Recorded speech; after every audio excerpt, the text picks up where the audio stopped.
Good morning, guys. Today we are going to go over the fifth step of the dispatch process, which is the optimize step. So in the optimize step, we have to replace calls on the schedule with new calls that have higher priority or higher revenue potential.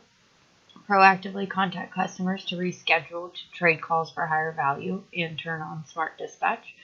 Evaluate hourly call volume and determine color priority for same day. Communicate with service managers, accomplishments, and high or low performing technicians. Reroute technicians if emergencies or recalls arise, and make most decisions to be proactive rather than reactive. So what does that mean for us?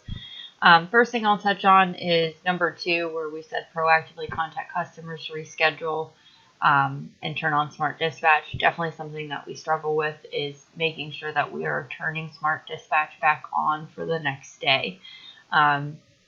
It's something that we've asked as an update for it to not turn off as often as it does, but unfortunately that's just how the system works at this point in time. So just making it a good habit to turn smart dispatch back on, so that way when we come in the next day that most of the calls are already at least somewhat pulled up and assigned, rather than having to come in and turn on smart dispatch for about 10 to 15 calls. We must rebook in order to prioritize better calls. We all know that. Color priority board, we need to review it just about every hour to make sure that we're taking the right opportunities, looking at the call count as we mentioned before, seeing how many ops we still need for the day. Should never be to avoid rebooking.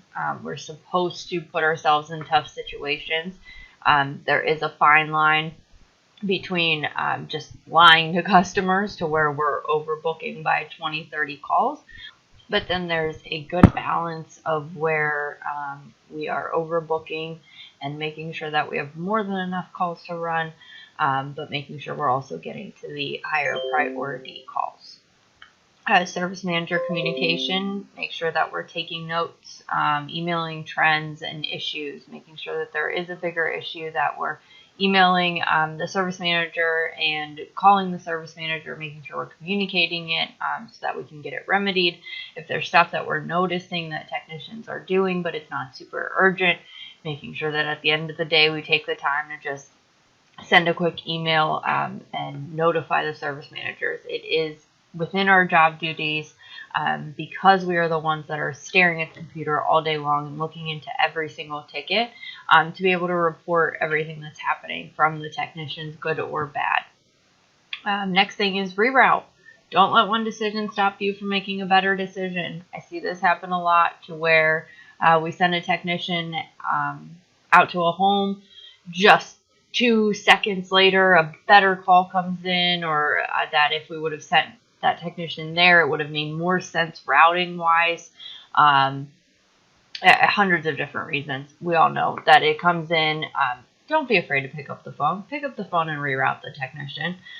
If we have, I'll give you a perfect example. If we have a technician in Hilliard and we decide to send them to Westerville, and then 2 seconds later a Hilliard call comes in, and we know that we're going to send that technician to the Hilliard call, pick up the phone and call the Westerville. Just let them know they got a little bit stuck. They're going to be a little bit longer on the next job. We'll give them a call when someone else finishes up. Just let's not, because we wait, because something came in a minute later, let's not let the day change entirely. Let's reroute the technician, make the right moves, because that's our job. And the last thing is just always be scrolling and always be strategizing. Always be checking up on the board. We own that dispatch board, so we should know where every technician is at all times. Anytime that there is a second of downtime, we should be scrolling the board to make sure where is every technician, what are they doing, and making sure that we're always reviewing calls again, trying to strategize and find out where each technician is going to run. Great thing for strategizing is taking a look at your calls during the day and seeing how many after 4, after 3, after 2 calls you have, and kind of getting an idea of which technicians are going to run them. Just planning out your day as best as you can so that we are proactive rather than reactive. Awesome. If you guys have any questions, let me know. Thank you.